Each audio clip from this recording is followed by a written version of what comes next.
YouTubers, and welcome to the final episode in the short series of Can an Average Gym Goer, Adam, do my training program as a full-time rower for an entire week? Today we're just going to have the final wrap-up call to discuss the week, to discuss the training, and to see if we have any tips for you guys that we've learned through the challenge to hopefully see if you can get the best out of yourself, whether you're just starting training or whether you're an experienced athlete, to see if you can really push the boundaries of your fitness. So we're going to get on the call with Adam and have a little bit of a chat. Hello. Hello. It's a few days later. We've had some time to, well, you've had some time to relax. I've already started my training back up for the week. What would you, so overall, do you think you survived? Yes. What I would say is it was very up and down.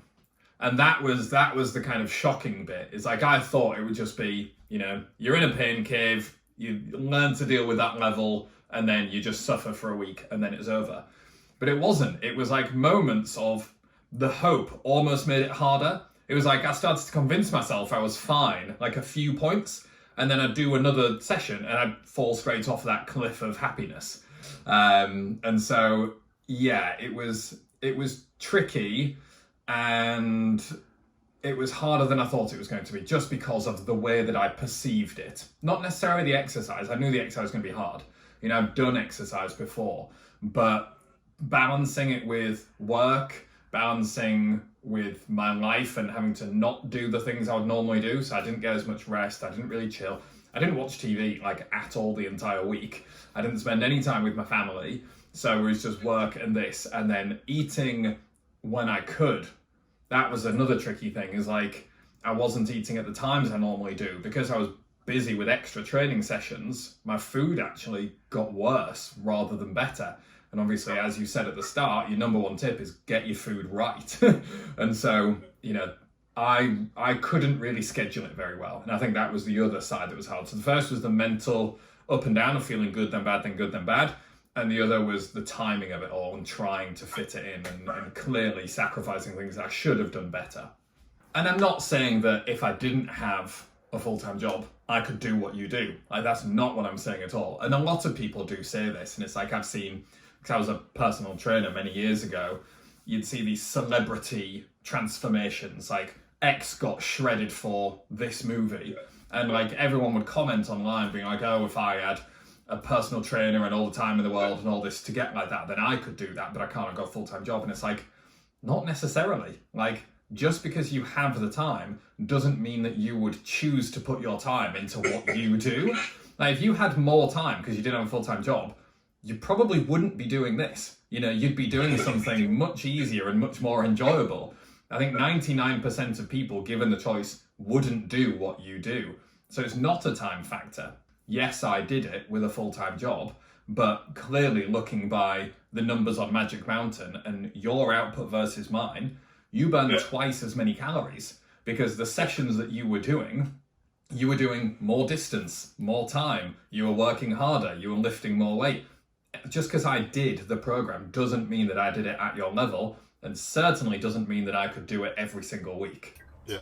And then speaking of Magic Mountain as well, it was, so we entered our calories burned for each workout, and it was interesting because it was, you were supposed to be like doing my program, but also seeing you like put your workouts in and then having me to submit mine as well. It was good to see through the week, and it helped me along as well with, oh well, Adam's, like a couple of times you had already finished an erg or a bike or whatever before I did, so it was okay, Adam's done it, it's time for me to go into it. So it was good, it was like encouraging in that respect. And I can see it how, like, if it was a team or even if you're just trying to get encouraged to work out in general, it can be a really easy, it's a simple way to, especially when you're not if you've not got a lot of people to work out with, like you can go on the app, find people and train with them while not actually training with them. It's going to be really, it's that sort of mental aspect to, especially just to get you going, to start the workout, and then it's like it gets easier from there. And it's like, it's funny because I kept putting workouts off like all day until I got later and later.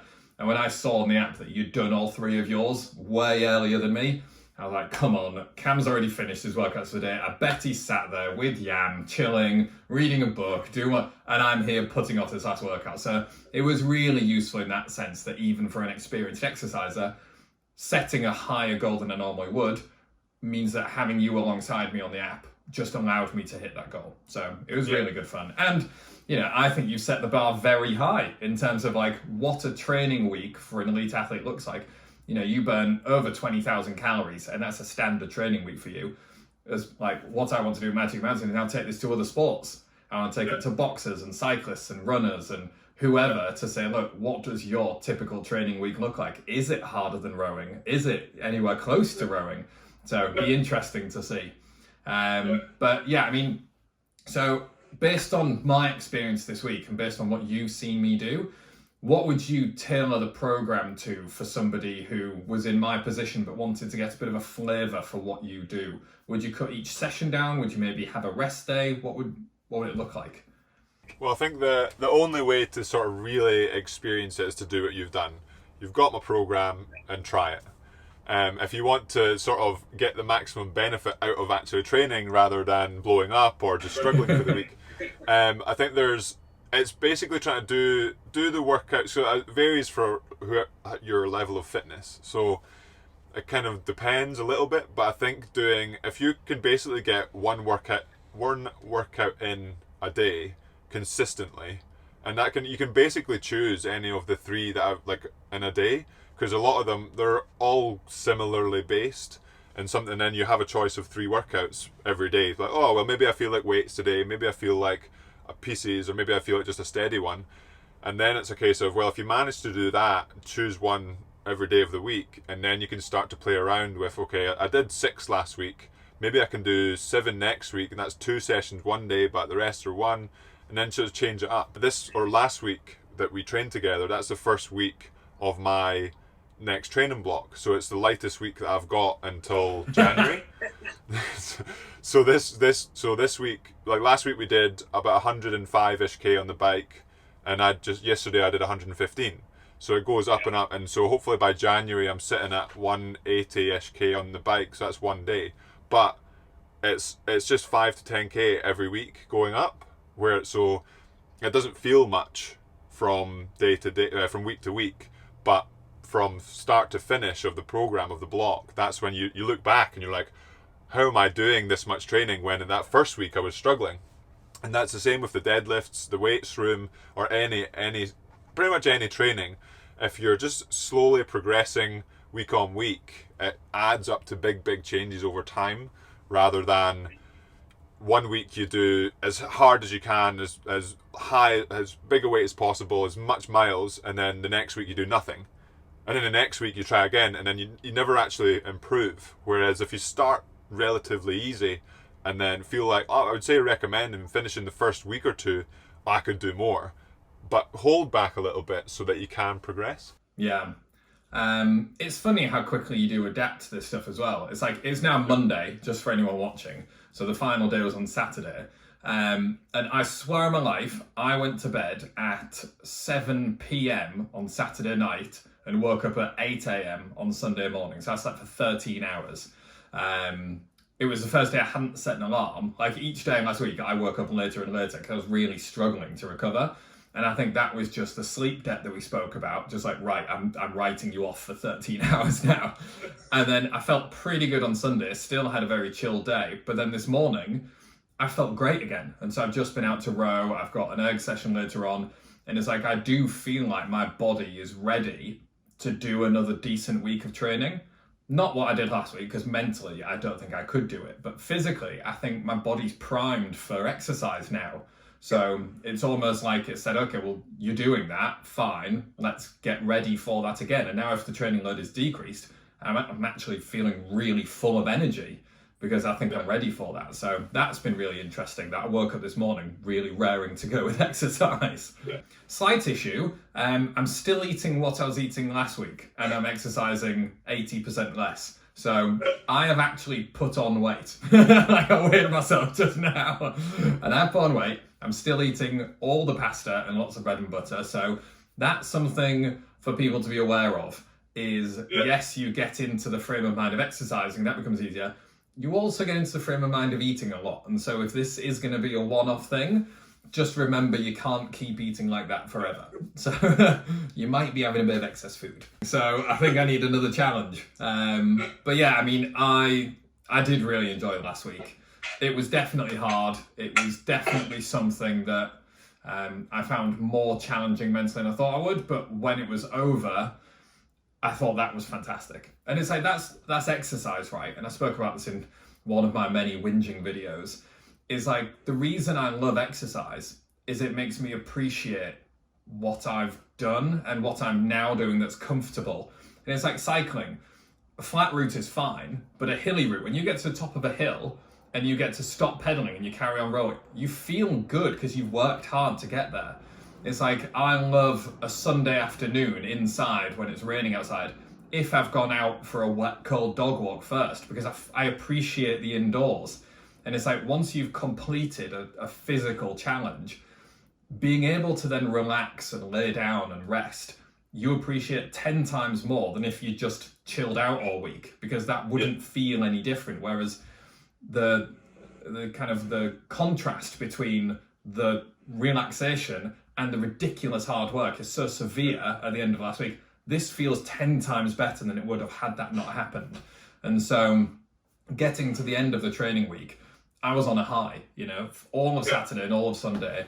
I was just in a really, really good place. Like mentally, physically, I was tired, but I just felt great. Like, you know, that it was endorphins to the max. And I think, you know, that's something that if someone does want to try this challenge, you will feel great when it's done. Yes, it's hard, but when you get to the end of it, you know, it's 100% worth it. The thing that I then struggle with is thinking, well, you do this every week. So it's like, where is the end for you? Like where do you feel good and think, I've done it? Is it after a race? Is it like at the end of a season if you have like a week off? Like, when do you get that kind of, you know, I feel good, I've done it now kind of moment? I mean, that's a big question, and what I've realised over the past probably a couple of years is a big thing about. I know a lot of Olympians that have won multiple gold medals in rowing, and I remember a couple of them saying different things about just this. One of them, I've got 3 Olympic gold medals. They're all stuck in the sock drawer, and they don't. Not that they do nothing for me, but they're just there, and that's it. Another one, he said he actually wrote an article about it. It was he crossed the finish line at the Olympics, winning gold medal, and he thought to himself, "Is that it? Now what?" And so for me, I really don't want that to happen. I really don't want to, whether it's the Olympics or a race or whatever, whether it's just one moment, I don't want to build up to that one moment just because I feel like that's what I need to do, and that's what I have to do, and that's where it all accumulates. And I have to, if I win, I'm successful. If I lose, I'm unsuccessful. Like, I don't want that at all. What I'm really starting to appreciate is the feeling you're talking about of I've made it, I'm successful, is I get it almost every day, almost every week, because it is that, like I was saying, it's that progression up where I've managed to do a little more than last week. How do I feel throughout the week? Am I feeling better? Have I fueled right? Have I recovered better?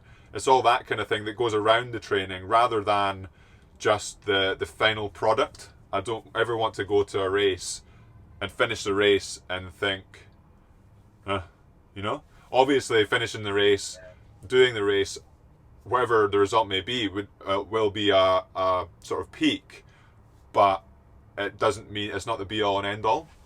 And so I think a big part of it is that I really enjoy the training in general. Like yesterday, I went out a cycle, long cycle. I think it's the longest one I've ever done. Enjoying the scenery, looking at how many I think I burnt just under 5,000 calories just on the cycle. So that's probably the most in one workout. And like just small things like that, where it's like I'm trying to enjoy just the process rather than the outcome. So I guess it's a tricky one to get right, and if you do, you're probably a lot happier throughout your career. Yeah. And that's what makes your, like, the training, if you're able to enjoy, not necessarily enjoy all of the training, of course it gets tough, but if you're able to appreciate it and enjoy most of it, it becomes a lot easier to do the training as well. Like if you're going to training and thinking, oh, I've got another long row today, and then I've got another one tomorrow, and then I've got some weights, and then it all just sort of spirals, and why bother? But if you're sort of, oh, I've got, not necessarily, yeah, I've got a long road to do, woo! Like, you don't have to be like that, but it can be a case of, like, you can sit down after the sessions, like, I enjoyed doing that, and I'm looking forward to the next one. And that's one of the ways I'm able to consistently do the training, and consistently just that gradual build up, is because I do enjoy it, and I look forward to doing it, and I look forward to sort of seeing what I can do, as well as just after and before every session. It's a kind of, I get to do what I really enjoy every session. Amazing. Well, great. You know, it's been very eye-opening for me, and it's been a pleasure to be kind of allowed to be part of your world and what you do. You know, I actually did watch all of your videos, like previously when I first got into rowing. You know, it's like, I don't know really anything about professional rowing. You know, I'd watched the rowers on the Olympics, but I couldn't name anyone in the GB squad. I didn't know any rowers' names. All I knew as part of people from rowing was you from your videos, because they're accessible for people kind of coming into the sport. And I think that's a huge service that you do to the kind of early rowing community. Even people who don't, like, I hadn't rowed on water, I saw your 2K videos and I was like, oh, that's cool, because I'd tried to do a 2K as part of like a CrossFit workout. And so, you know, I kind of followed what you were doing, and then it's really interesting now to be a part of it. And, you know, I've really appreciated you allowing me to do that. So I hope it's been somewhat entertaining for your viewers. Like, I hope they enjoy this video and it's not just them saying, who's this guy whinging for 2 weeks. But, you know, I would love to do some other challenges in the future with you. If I ever get good enough to row in a single, maybe I'll come and paddle around with you. But yeah, I mean, anything else that we can do and anything that I can do for you, just let me know, because this has been brilliant. Thank you very much.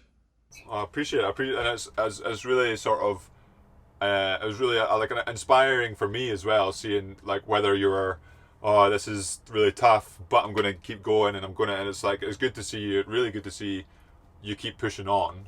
And I'm looking forward to seeing what we can do in the future as well. So thank you for letting me, or being part of the journey. Cool. If you were to go back to the start of the week and tell yourself to 2, maybe 3 things that would make the week more enjoyable, more successful, or in some way better, what would those tips be? Firstly, time is a huge factor. So cook your meals on the Sunday, put them in Tupperware. Every minute I could have saved by not having to cook or do anything like that would have been hugely helpful. Second thing is get your workouts done earlier in the day. The worst thing I did for my mental state was just not do the workout until late on, and I kept pushing it back and back and back. And then it meant I had like an hour to chill at the end of the day because I just hadn't done my workouts until really late on. And then the third thing is just talk to people around me, talk to you. Every time I spoke to you about a workout, you made me feel better about it. And so having that support around me, you know, chatting on Magic Mountain, seeing what you did, you give me a little nudge, a little message, or just you send me a video message that you did when you were on the bike, they were great. And so reach out to other people, because that support can give you the boost that you need. Awesome. And so tips that I would give you, I get like seeing what you've done for the week. I would say one big one would be pace yourself. Because I mentioned the kind of obvious ones of sleeping and feeling obvious. That's there, but I think that I didn't really say it because I wanted to see what would happen, what you would do.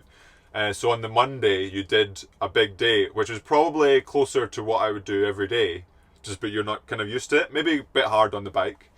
And then you kind of had to adjust, and with your lack of time and lack of fuel, it kind of took you a few days to even sink into it and get back on track.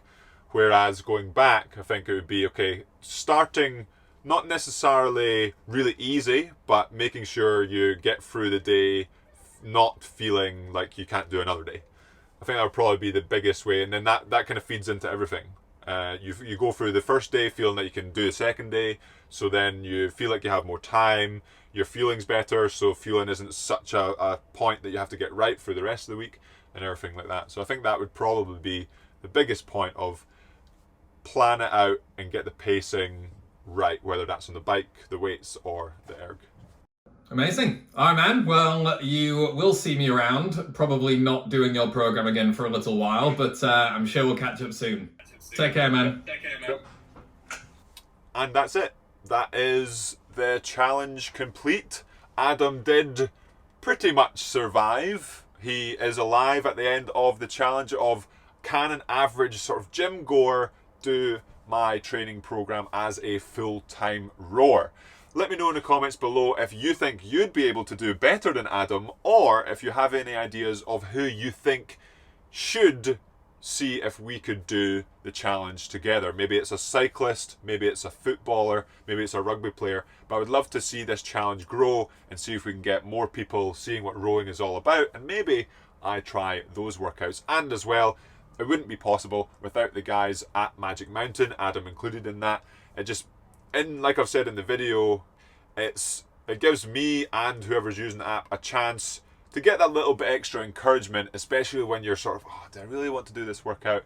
It gets you going, really wanting to go and do the workouts that sometimes you may not necessarily have to do, amongst a bunch of other things that the app offers, getting a real community behind you to get you doing sort of all the workouts that you're capable of.